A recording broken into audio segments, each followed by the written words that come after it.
When I first entered a shrine in Breath of the Wild, I was struck by wonder. It was truly something different from anything I had played before. A mini puzzle, something that truly captivated my interest and attention all the way through. Yet, 2 games, 6 years, and over 200 shrines later, I find myself faced with a difficult question. Are shrines getting stale? On a surface level, it would be easy to say yes. There are 120 shrines in the base game of Breath of the Wild, 16 in the Champion's Ballad DLC, and 152 in Tears of the Kingdom. That's 288 shrines total. At this point, it's fair to say that we have been oversaturated with shrines. It doesn't help that shrines follow the same basic pattern, an easy challenge and then a hard challenge with an optional chest. I would say that around 90% of puzzle shrines follow this basic pattern, at least in Tears of the Kingdom. The art style definitely does not help either. I'm not one of those people who hate the Shrine and Divine Beast style entirely, but I really can't defend its overusage, at least in Breath of the Wild.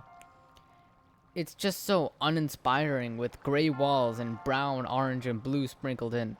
The music is so repetitive and simple after just a few shrines. This I'm grateful they changed in Tears of the Kingdom. The green and white is a much more appealing art style than the black and brown, and the music is so much nicer as well.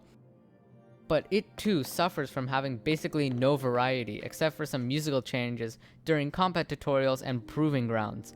Otherwise, it's fairly stagnant. On the other hand, I really can't hate on shrines too much.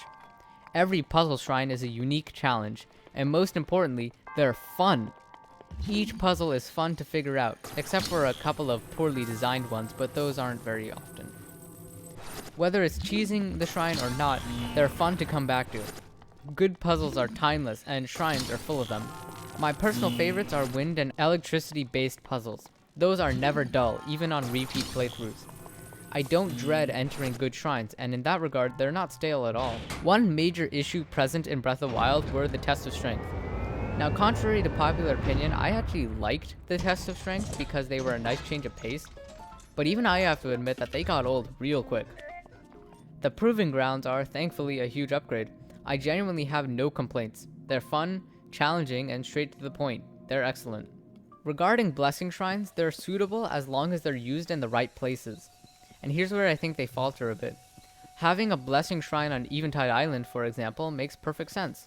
The island is the challenge. But some blessing shrines make no sense, like Zuna Kai, where you just have to climb a pillar, which is easily done with Revali's Gale.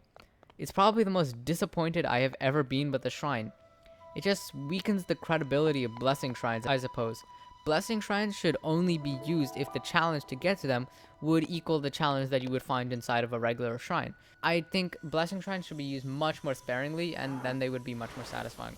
Really, my main issue with shrines is that there are just too many.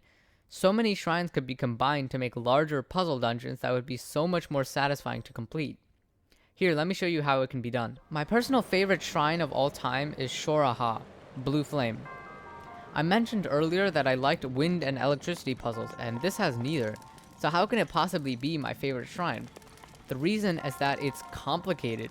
There are numerous puzzles baked into one shrine that tasks you with transporting a blue flame through numerous challenges. It's long, difficult, and satisfying. A true build-up of skills that you have acquired. In that sense, it's reminiscent of older traditional Zelda dungeons, though of course it's much shorter. It almost feels like a mini dungeon of sorts. Imagine what it would be like if every shrine was like Shoraha. In my opinion, this is the best way to solve the shrine conundrum. Combine multiple shrines into longer mini dungeons. So many of the Rito Village wind shrines, for example, could easily be merged into a single wind-based mini dungeon. Now that would be satisfying to complete. Then you could reduce the number of spirit orbs needed to upgrade hearts and stamina.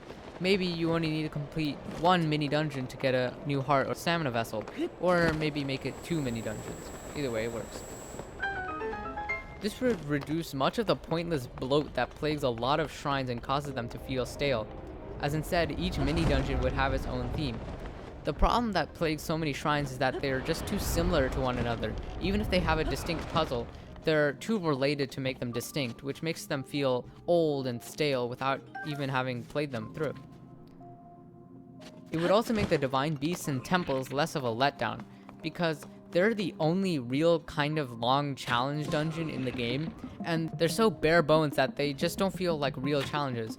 Having more mini dungeons would really help this, because it would be so much more satisfying to complete all of them, rather than have them split up into so many different chunks.